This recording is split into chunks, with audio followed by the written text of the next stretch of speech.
Hello guys. अब हम जो टाइप करने जा रहे हैं उसे बहुत ध्यान से देखिएगा। हालांकि ये वाला क्वेश्चन आसान मिलेगा, लेकिन कठिन क्वेश्चन भी इस जैसा ही दिखता है।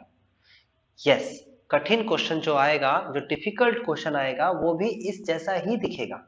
अब इस जैसा दिखेगा तो हम कैसे पहचानेंगे? तो देखिए, यहां पर आपको वर्टेक्स दे रखा है क्वेश्चन में और फोकस दे रखा है। वर्टेक्स और फोकस क्वेश्चन में गिवन है, आपसे कहता है इक्वेशन ऑफ इलिप्स निकालनी है। आपको इलिप्स की इक्वेशन निकालनी है, आपको वर्टेक्स और फोकस गिवन है। तो सबसे पहले हम क्या करते हैं, इस कंडीशन को समझने की कोशिश करते हैं कि ये कह क्या रहा है। ओके, देखिए, ये है आपके पास एक्सिस। जो हमारे पास एक्सिस है वो ये है कार्टेशियन प्लेन, ये एक्स एक्सिस होता है। Negative of X axis Y axis होता है और नेगेटिव ऑफ वाई एक्सिस यहाँ ओरिजिन होता है। यहाँ पर अगर मैं इस टाइप से एक इलिप्स बनाता हूं, ऐसे ही फ्री हैंड मैंने एक फिगर बना दी। ओके, तो आपने इंट्रोडक्शन क्लास में देखा होगा, इसमें जो लोकेशन थी कहां पर, यहां पर वर्टेक्स होता है, यहाँ पर भी वर्टेक्स होता है, दोनों मिलकर वर्टिसेस बनते हैं, प्लूरल है वर्ड, ठीक है ना। आगे यहाँ पर ये फोकस होता है, यहाँ पर भी फोकस होता है, दोनों को मिला के हम बोलेंगे फोकाई। ओके, यहाँ डैश से दिखा सकते हो आप इसे। नाउ अब गौर से देखिए कि एक्स एक्सिस पर तो y जीरो होता है, इसका मतलब ही जो वर्टेक्स है यहाँ पर y की वैल्यू जीरो होगी और x की वैल्यू जो है वो कोई संख्या होगी, सपोज a। इसी तरीके से यहां पर भी लेफ्ट साइड में भी आप देखोगे तो x की वैल्यू जो है वो माइनस ए होगी, लेकिन y की वैल्यू तो जीरो होगी कि नहीं होगी। तो वर्टेक्स में देखो आप राइट साइड में नहीं, y की वैल्यू जीरो देख रहे हो, तो आपको पता लग गया कि एक्सिस पे, इस एक्सिस पर, x एक्सिस पर वर्टेक्स है। लेकिन अगर यहां पर जीरो नहीं होता तो क्या होता? सपोज कर लेते हैं कि वर्टेक्स यहां पर जीरो ना होके आपको कोई और संख्या दे रखी होती, लाइक 4 दे रखा होता, तब ये 4 जो है वो यहां तो लाई नहीं कर सकता ना। तो हम कहां देखते हैं इसे, हम देखते हैं कि x की जो वैल्यू है वो क्या है आपके सामने 5 और y की वैल्यू 4 यहां पर मिलेगा। इसी तरीके से अगर हम इसके इलिप्स को देखेंगे तो x की वैल्यू आपके सामने दे रखी है माइनस का 5 और y की वैल्यू 4, लगभग यहां मिलेगा। यहां पर देख लेते हैं, ठीक है ना। अब आप देखोगे तो ये इलिप्स कुछ ऐसा बनेगा, लाइक दिस।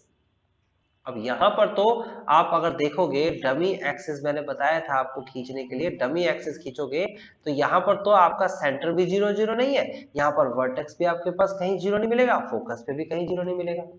इस टाइप का जो क्वेश्चन आएगा जिसमें कोई भी संख्या जीरो ना दिखे, ना एक्स का जीरो संख्या दिखे ना वाई का जीरो दिखे, ये डिफिकल्ट क्वेश्चन हो जाएंगे। तो आपको एग्जाम में जाने से पहले ये पहले श्योर करना होगा कि जो एग्जाम में क्वेश्चन आया है, यानी कि जो जिसमें जीरो नहीं है, वो वाले क्वेश्चंस आपको आते हैं, वो टाइप आती है या नहीं। इस सीरीज में हम आगे इस टाइप को भी कवर करने वाले हैं। ओके, अभी ये आसान क्वेश्चन है, इसमें आइडेंटिफिकेशन बिल्कुल आसान है। इसे हमने कैसे आइडेंटिफाई किया कि यहाँ जीरो लिखा हुआ है, इसका मतलब ये एक्सिस पर है। ओके, एक्सिस पर है तो फिर अब ये समझना होगा कि कौन से वाले एक्सिस पर है, यानी कि ऐसे करके दो इलिप्स बनती है, एक इलिप्स ये है, ओके, और एक इलिप्स आपके सामने ऐसे ऊपर से बनेगी, ऐसे, है ना। यहाँ पर मेजर एक्सिस जो है वो एक्स एक्सिस है, यहाँ पर मेजर एक्सिस जो है वो वाई एक्सिस है। अब कैसे पता लगे मेजर एक्सिस एक्स एक्सिस होगा या वाई? तो बिल्कुल क्लियर है भाई, अगर वाई की वैल्यू यहाँ पर देखो जीरो है, अगर वाई की वैल्यू ही जीरो है तो इसका मतलब कि वाई की वैल्यू जीरो, मतलब मेजर एक्सिस जो है वर्टेक्स यहाँ बना, तो वर्टेक्स यहाँ बना तो मेजर एक्सिस एक्स एक्सिस होगी। यहाँ पर भी देखो वाई की वैल्यू जीरो है तो मेजर एक्सिस एक्स एक्सिस होगी। अगर आपका x की वैल्यू जीरो होती, सपोज ये वर्टेक्स ऐसे होता जीरो और प्लस माइनस 5 सपोज, तो x की वैल्यू जीरो होती तो फिर मेजर एक्सिस यहाँ होता, वर्टेक्स आपका इस पर बनता। ये पहला केस का क्वेश्चन है, और वैसे अगर ऐसी कंडीशन होती तो दूसरे केस का क्वेश्चन होता। ओके, पहले केस में क्या लिखते हैं, X square upon A square plus Y square upon B square is equal to 1। दूसरे केस में क्या लिखते हैं, X square upon B square plus Y square upon A square is equal to 1। दोनों ही कंडीशन में ए बड़ा होता है बी से। ओके, ये सारी बातें आपको इंट्रोडक्शन में भी बताई गई हैं, और आपने लास्ट टाइप देख लिया होगा, उस पर भी आपको समझाया गया था। ये हर टाइप में आपको समझाया जाएगा, क्योंकि आपको अपने फंडामेंटल्स, अपने रूल्स, अपने बेसिक्स नहीं भूलने हैं। अगर वो भूल गए तो क्वेश्चंस नहीं कर पाएंगे। ओके, अब हम इस क्वेश्चन को स्टार्ट करते हैं। क्वेश्चन बहुत आसान है, आपको लिखना है we know that we know that the vertex, we vertices कह सकते हो आप इसे, दोनों एक साथ लिखना चाहते हो तो प्लस माइनस ए और जीरो, एंड फोकाई प्लस माइनस ए ई और जीरो। ए ई को आप सी भी लिख सकते हो, यानी कि आप इसे प्लस माइनस सी और जीरो भी लिख सकते हो। ओके, सी से कंपेयर करो या ए ई से कंपेयर करो, बात एक ही है, दोनों से एक से ही होगा। मैं इससे कंपेयर करके दिखाऊंगा, ये ज्यादा सरल है एज कंपेयर टू ए ई को सॉल्व करने के लिए, ठीक है ना। तो आप कंपेयर करो, लिखोगे बाय कंपेयरिंग वी गेट, हमें क्या मिलेगा कंपेयर करने पे। देखो अगर आप कंपेयर करते हो तो वर्टेक्स में देखो यहाँ पर 5 लिखा हुआ है और वर्टेक्स में देखो यहाँ पर ए लिखा हुआ है, बाकी सारी कंडीशन सेम है, तो आप कंपेयर करोगे तो ए की वैल्यू 5 मिल जाएगी आपको।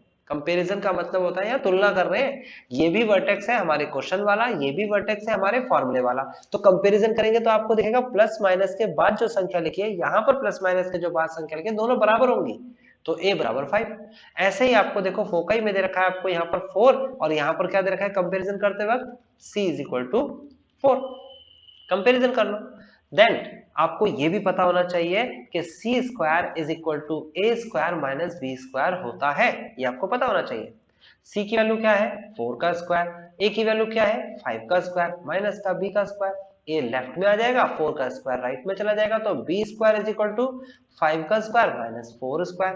देन आप इसे सॉल्व करेंगे तो b square is equal to 25 minus 16 and b is equal to b square is equal to 9 and b is equal to root of 9, root of 9 means b is equal to 3, तो b की value आपके सामने 3 आ गई और a की value आपके सामने 5 आ गई। a और b आ चुका है, आप लिखेंगे now equation of ellipse,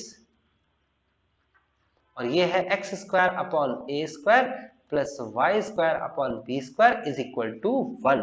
okay, आप वैल्यू रिप्लेस कर देंगे, एक्स स्क्वायर अपॉन में 5 का square plus Y square upon में 3 का square is equal to 1, X square upon में 25 प्लस वाई स्क्वायर अपॉन में 9 is equal to 1 is the final answer.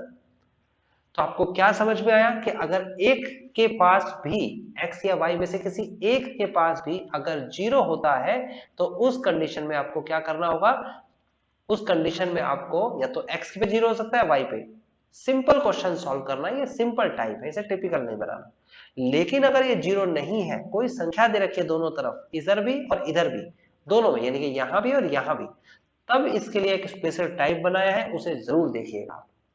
Okay guys, तो होप सो आपको ये टाइप समझ में आ गई होगी, बहुत आसान टाइप थी, अगर एग्जाम में आएगा तो आप इसे अटेम्प्ट जरूर करके आएंगे। अगर आपको कोई चीज समझ नहीं आई है तो आप मुझे कमेंट में जाके बता सकते हैं, शेयर। ओके गाइस, तो होप सो आपको ये बहुत अच्छे से समझ में आ गया होगा।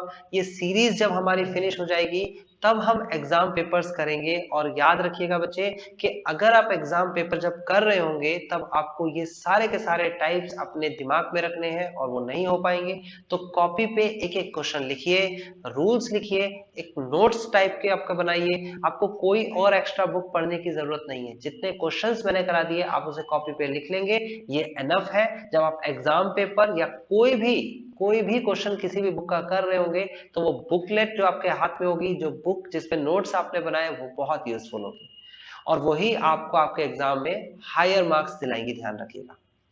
Okay guys.